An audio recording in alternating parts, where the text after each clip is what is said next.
So a few key things that happen in chapter 1 to analyse. The first is that one of the main themes in this whole book, when you're writing about Lord of the Flies in your exam, you've got to write about the writer's ideas and themes. And William Golding had a few key themes which we see all the way throughout. One of them is the inherent evil in mankind. The idea that people are inherently bad or sinful.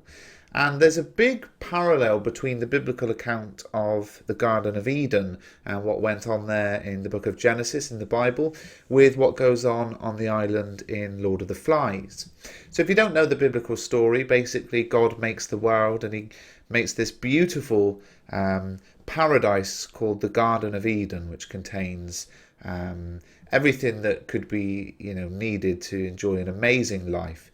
And there's just one rule, which is that you can't eat a certain fruit. But Adam and Eve, the only people in the Garden of Eden, do eat that fruit and therefore bring sin into the world and death and suffering and all bad things and essentially spoil everything.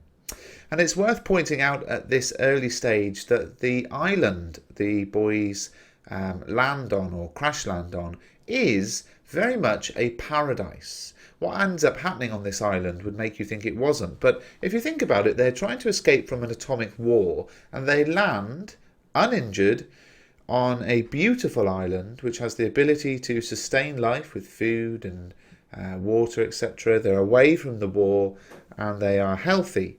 But of course, spoiler alert, the boys end up spoiling everything, just like in the Garden of Eden. And all this ties in with this theme, this idea that people are inherently bad, which was one of William Golding's major themes and ideas. And we see this evil foreshadowed in the description of the mark that is left on the island when the plane crashes. It's described as leaving a long scar. And that word scar has such a negative connotation, doesn't it? It's like the island was perfect and the people landing on it has caused danger and suffering and pain and hurt. And there really is this idea that mankind are about to spoil something that is perfect. And because of that, there is the idea that people need rules and regulations. This is one of the sentences describing the island in chapter 1. Beyond falls and cliffs there was a gash visible in the trees. There were the splintered trunks and then the drag, leaving only a fringe of palm between the scar and the sea. So this is the description of where the plane has crashed. And look at Golding's use of negative language, which I've highlighted in bold. Gash, splintered, drag, scar. All of these negative words to symbolise the evil impact that humans have had on the island. We also see, so if one of Golding's ideas is that people are inherently evil and bad, we should see that straight away, and we do. Ralph and Jack are both very mean to Piggy. Ralph says, when Piggy admits, people used to call me Piggy, but please don't you call me it. Ralph takes the mick saying, Piggy, Piggy, and Piggy says, I said I didn't want that. Similarly, a bit later on, Jack says, shut up, fatty. So there's this instant meanness, bullying, and kind of nastiness, which basically backs up the idea that people are inherently bad. And if people are inherently bad, one of the second things Golding believes is that we need political organisation. So one of the key themes of this novel is that people are inherently bad and therefore we need rules and regulations and political control to stop people from being savage and sort of almost reverting back to that native instinct in us, which is to be brutal and savage and inhumane.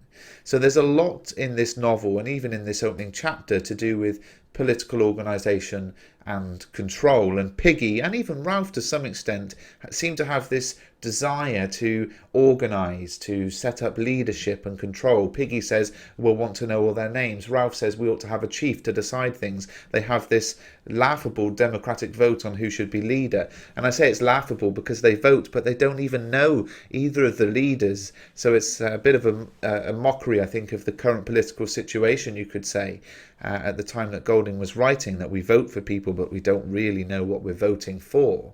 And yet there is this inherent need for control and leadership, which is juxtaposed, which is contrasted with the way that the savagery overtakes the children.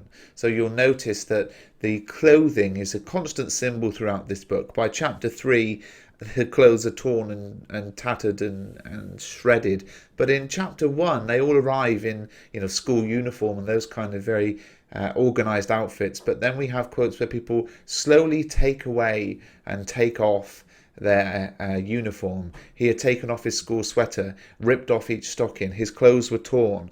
And clothing, of course, is something to do with sort of civilization, isn't it, and the rules of life and how we should behave. And again, it comes to the Garden of Eden. Adam and Eve essentially were naked to begin with, but after sinning felt shame at being naked, so started clothing themselves. So there is a sense that they go from organised and civilised children, they're becoming more savage and barbaric as their clothes slowly come off or are torn and that sort of thing. So clothing is a symbol in the novel. A couple of other things to say then before the end of this video. It's interesting, Piggy is clearly very intelligent. He asks the right questions, he thinks the right things, he has good suggestions, and yet he is mocked and laughed at and scorned and bullied. And that seems to suggest that in politics and in control there is a big difference between who should be a leader and who is a leader. It almost seems to the outsider that Piggy would be a good leader, but because Ralph, there's this laughable bit where there's a description that Ralph should be leader because he was the one who first blew the conch, and Jack should be leader because he is in control of the choir back at home. And it seems to be mocking the sort of political leadership systems. More to come on politics in the future, but that seems to be important. So to summarise, some of the key themes that come up already in chapter 1 are this idea of the inherent evil of mankind, that without rules and regulations and political control and policing and that kind of thing, people are bad. And the suggestion then is that without all of that control, these boys will revert back to a sort of savage, caveman-like evil, and that is symbolised in the fact that the things that show they're civilised, such as school uniforms, are slowly being taken away, and even though they're trying to hold on to some semblance of control. If you found this video useful, please do give it a thumbs up, subscribe to the channel, more on their way.